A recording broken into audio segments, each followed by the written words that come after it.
to. All right.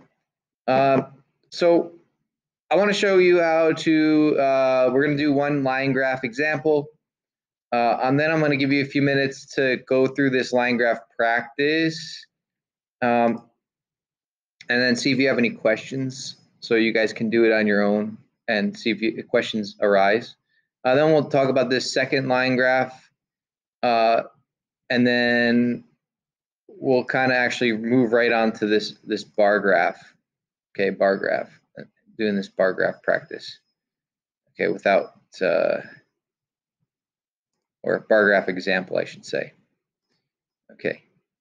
So first thing I wanted to show you just some features of Google Sheets here. So if you notice, when I go up, scroll up and down, that the top doesn't go anywhere. Okay, and in order to do that, what you do is you select whatever cells. So you select this cell right here. I usually, like, wherever you want to start the or end the it's called a freeze. You freeze the cells. If you want to do that, you just select this cell and then go to view and then freeze and then up to current row. And now all these rows will be frozen. Okay, and I can unfreeze them too. If I hit no rows, now none are frozen. Okay, I can even freeze up to cell 4 if I want. So view, freeze, up to current row 4. Gotcha, Kaylee. So there now row 4 is frozen, but I don't really want that. Okay, freeze, no rows, and then I just want these first two frozen. So view, freeze, up to current row 2. We don't have to freeze them. Let's say we had lots and lots of data here. Let's say we had like 30 lines, like 30 rows of data. As we would scroll down, we would lose this, what indicates what it is, right? And really this is better for something like if you had like lots of different trials, let's say, or lots of different data. Not so much for graphing, I'd say, but for other types of charts or tables. I do one with, like, I keep track of all my stocks that I invest in, and I freeze the first two rows, and then I have the stock, the exchange, the initial price, the number of shares purchased, a whole bunch of information here, and then I have a whole bunch of stocks. And it's more than can fit on the screen at one time. So then as I scroll down, I still see my titles. So I still know what each thing means as I go along. Okay, so not so important for this, but I think it's important if you do want to use this for other purposes. Okay, another thing is how to merge cells. So you'll notice that this is all one thing right here, right? So I can so format and then merge cells, and then I can unmerge. So now unmerge. So now they're all separate. Okay, but if I want to have them all just one line here, I can go select on this whole thing, and then format, merge cells, and merge all. So now this is just one line, one cell. Okay, this comes important, so we're going to look at it when we do, let's see, I think the bar graph one, the bar graph example. See how I merge this, because now I have, I merge these two cells, I merge these two cells, and then this is week 1, week 2. It just makes it look a little bit neater. Okay, so merging cells. Okay, so just a couple little tricks there. The other thing is text wrapping. So if you look at this one here, it goes absorbance ABS. There is this little guy right here. If you have overflow, then it kind of goes into the next cell. But you can clip it too. You can clip it where it just stops it. Or I like it text wrapping. So now that as it continues, it just keeps going more and more into the cell. So you can just like, if you were to write like this, just say, make up something, it wraps it and brings it down. Okay. So that's some little things at the moment. Once you put in all your data, so I put in the data already just to save ourselves some time here. But once you put in the data, if you want to put the little lines, this is where you do it here, borders right there. And then we can get rid of the borders if you want, or we can put more borders, or we can change the color of it. We can change the border style, right? We can also do it so if you want the top board, this one to be darker than the others, you just select on those ones in particular, and then go here and then change the, you can make it thicker. So it's a little bit thicker on top. You can't really tell, but it is thicker on top than on the bottom ones. So I'm sure you've seen some graphs where the top's thicker than the other ones. Okay, so that's just some of those things. Let's talk about how to create this graph right here. So we're creating this line graph. A couple things about the line graph. I also included this equation. This is a linear equation. So we get y equals mx plus b. Okay, so we can actually do that too. We can label the title, label the axes, and all that good stuff. So what I'm gonna do actually is I'm gonna delete this, and I'm gonna show you how to make it. Okay, so Google Sheets has made it really, really, really easy. When I originally started using Google Sheets, it wasn't as good, but it's gotten so much better now, and it's so easy, even easier than Excel. I used to use Excel for this, but now I use Google Sheets most of the time. So first thing you want to do is highlight all your information here. You always want to do X versus Y, because when you want to do your X first and then your Y second, your independent, and then your dependent variables. Whenever you put your data in the chart here, you want to do that anyway, but Google Sheets also will make this X and this Y, like regardless of what it actually is. All right. It also is really nice because now if you have the titles, it adds the titles as your axes, as the name of your axes. If you even had a title here, if you put a title here and you highlight that, that will even post on your graph as well. So like even if I change this, let's say I change this to determination of percent copper and brass. We'll see if this works. It worked for the other one too. If I highlight this as well as all this, yeah, I think it's fine if we do that. When I hit the graph part or the chart part, it'll work. It might work. We'll see. We'll try it out. Okay, so I highlight all my data. Then you can do either one of two ways. You can go insert and chart here, or if you go to these little dots right here, the chart is here. It's the same thing. Insert and chart, or chart, insert chart. Doesn't matter which button you hit, does the same thing. Okay, now as you see it here, it automatically did it for me. And actually, I kind of like that it didn't put the titles, because I'll show you how to do that. Okay, so we're not doing a column chart here. We're not doing columns. We're going to do a XY scatter. Okay, I like to XY scatter charts. Okay.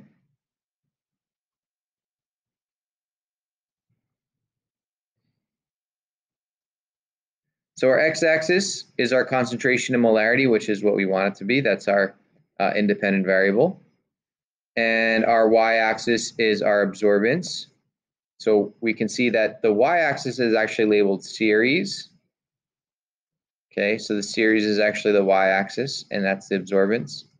Okay, here it'll also tell you it'll also give you options of what the range is. Okay, so the data range here is A1 to Z8. Really, we only actually need, we can change this. We don't need Z8. We just need actually B8. Let's change it to that. So what these numbers are referring to is this is column A, cell 1, and then column B, cell 8. So it goes all the way from A1 to B8 in a kind of diagonal direction there. Let's see if that works. It doesn't really change much, I guess. But that's really the only range we're really concerned with. So that doesn't matter. Okay. This one, the series, the Y values will tell you these ones here. So it's the absorbance. So whatever's in the absorbance column here. Okay.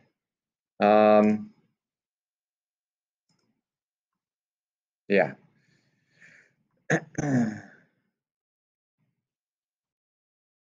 We can use, let's see here. Well, we'll just leave it like that. That's fine. Okay, if we did it the other way, if we get rid of this, let's just say we do this. Usually it'll give us an even better chart. Does most of the work for us already. Okay.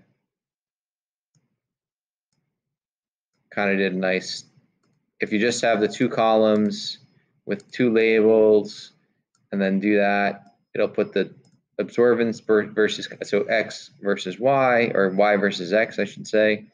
And then it labels the axes for us already. So, I mean, that's super, super simple. But let me show you how to edit that anyway. So if you want to edit the chart, so like let's say this goes away, the chart editor, you just can double click on the chart. So, or really hit these little buttons if you want, or you can double click on it and this will come up. Okay. Then once we have our scatter chart, so we want an XY scatter chart here, then we want to customize it. We want to change some things. Chart and axes titles. So here, this is where you're going to change your title. So if this didn't come up, so we can change our vertical axis, horizontal axis, chart title. So I'm going to change our chart title, and I'm going to change it to termination of percent copper and brass. Okay, and then I want it centered, so I'm going to change it to centered. Okay, we can even change the color of it if you want. We can make it blue, we can make it red, doesn't matter. We can change the font size, we can change the font we want, doesn't matter, all that stuff. If you want to change the axes title, so we can change the vertical axis title, its absorbance, and that's fine. That's what it should be. Okay, we can change the horizontal axis title, its concentration and molarity, and we can even just write M, make it easier. Don't worry about what molarity is. We didn't do that yet. Okay, so we can change all those things here. Really super, super simple. Okay, then we also want to add a line of best fit. Line of best fit. Okay, so in order to do this, we hit series, and series is basically our values here. That's what the series is. We can change the color of the dots if we want. So we can make it purple if we want. If we have multiple series, they'll all come up here, and you'll be able to click between them and change the color of the dots. Okay, and you can do each series separately. Okay. Here we're going to want to add a trend line. That trend line is that line of best fit I was talking about. It's going to be linear. So for the other examples, we can actually add an exponential one, polynomial, logarithm. We can add all different ones, which is pretty awesome in here. Okay. The exponential one was like that bacteria one we did yesterday. We're just going to stick to linear right now. I'm trying to keep it pretty simple. Okay, I clicked off it by accident. So linear. Label, we want to use the equation. We want to show the equation for the line. So now you see the equation here. This is y equals mx plus b. So 2.1 times x plus 0.0738 equals y. Okay, so that's our y equals mx plus b.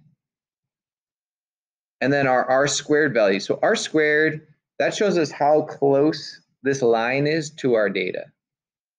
Okay, the closer it is to 1, if r squared is 1, that means our line matches perfectly with our data.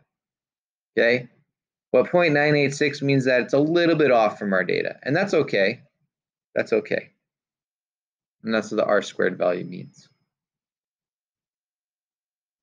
Okay, now we can also, I'm going to show you in the other, the next line graph we do, how to scale it. We can change the scale of it, but I guess we'll do that next. We'll do that next. Okay, so what I want you to do right now is try this line graph practice number 1. I'm gonna stop the video.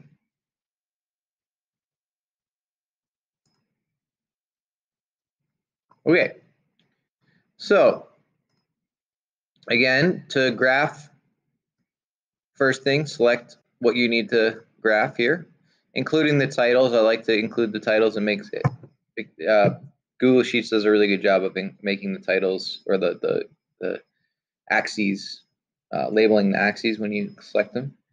Okay, the next thing, hit Insert Chart. And it pretty much did a lot of it for us already. There's a few things we can change. I want to change the chart title. I want to just put it in the center. Okay, and then everything's kind of done for us already here. But one thing you may notice is that it's like all the data is up here and there's all this empty blank space. Okay, now there might be blank space in the y-axis, or usually not the x-axis, but the y-axis. Usually there'll be some space here, and we can eliminate this.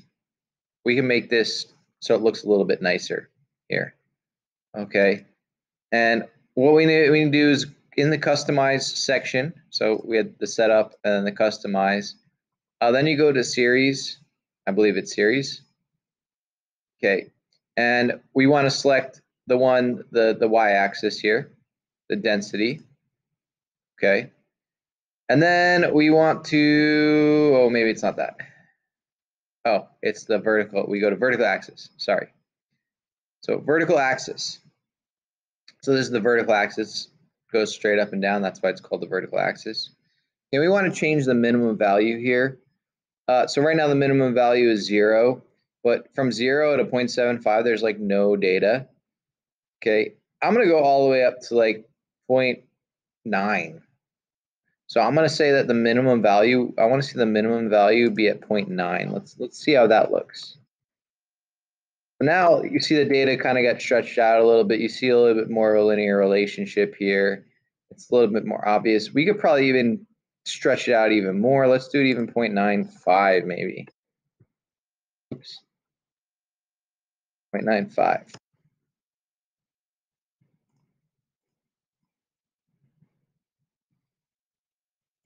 Let's try this again. 0.95. Oh, why is that not working? Anyway, we can even change the scale factor if we want. We can do, so default here, it's 0.95. It's 0.05 is the scale. Okay. How about 0.99? Okay, that worked. I don't know why that worked better, but yeah, you can change the minimum value so that now if you see that it just looks a little bit better. You see the data a little bit better. It fills out the whole chart. Okay, it fills out the whole chart. Okay, now typically I know we want the oh, did I click on the wrong thing? Is that what happened? I don't know why I did that. Anyway, so typically we want the data to take up the whole chart. We don't want like big areas of blank space. Okay, so again, you can change the vertical or horizontal axis and change the minimum or maximum. So this one's still 0. It's default at 0. So even if I just wanted to change it because I don't know why. There was a little glitch there that made it 0.99. I don't know why I did that or glitched. But anyway, yeah. So there you go. Now you have a little bit nicer line there. Okay. And then we do want to add that trend line. So again, adding that trend line in the series part of it. Then we go to trend line. It's linear in this case. Show R squared value. We also want to show the equation. So this is a perfect linear. This is a perfect line pretty much. Our R squared is 1. Okay, so that's the only thing I want to show you, the scaling of it. Okay, now let's look at the bar graph. So bar graph here, we have 2 sets of data. So day of the week, number of visitors, and then week 1, week 2. Okay, we want to compare week 1 and week 2 using a bar graph. Okay, so it's going to come out like this. So again, we're going to take our data, highlight it, okay, and then we're going to insert chart. Okay, and then because I had used XY scatter before, it's using an XY scatter again, but that's not what I want. Okay, I want a bar graph. Simple enough. Okay, we're not stacking them. If we stack them, it looks like that. I don't really like that. None. So we're just putting them side next to each other. Okay. Our data range, again, if you didn't want to just do it the way I did it, you could change the data range in here. Okay. The x-axis, day of the week, week 1, week 2 are the 2 series you have. Week 1, week 2 are the 2 series. You can change those as well. Okay. In order to change that, so I can, if I wanted to change this data series right here, just select this, and then I can change the cell. So this is B2 to B8. I could change that if I wanted to, or I can even, I think you can even select it. Like you can do that to change it. Okay. Then customize, and I want to change all the so the axes. This one on the side doesn't have a label at the moment. Okay. And I also want to change the chart title. So chart title would be pet store visitors.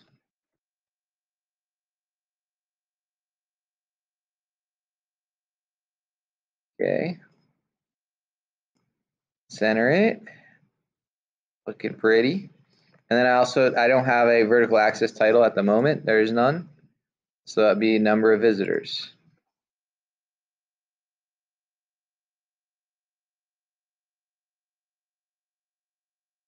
And as you see here, this one is messed up. It's not really right. So we can change that one too to day of the week.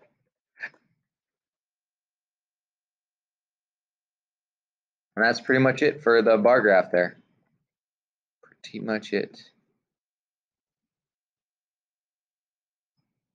Okay. I'm going to stop the recording.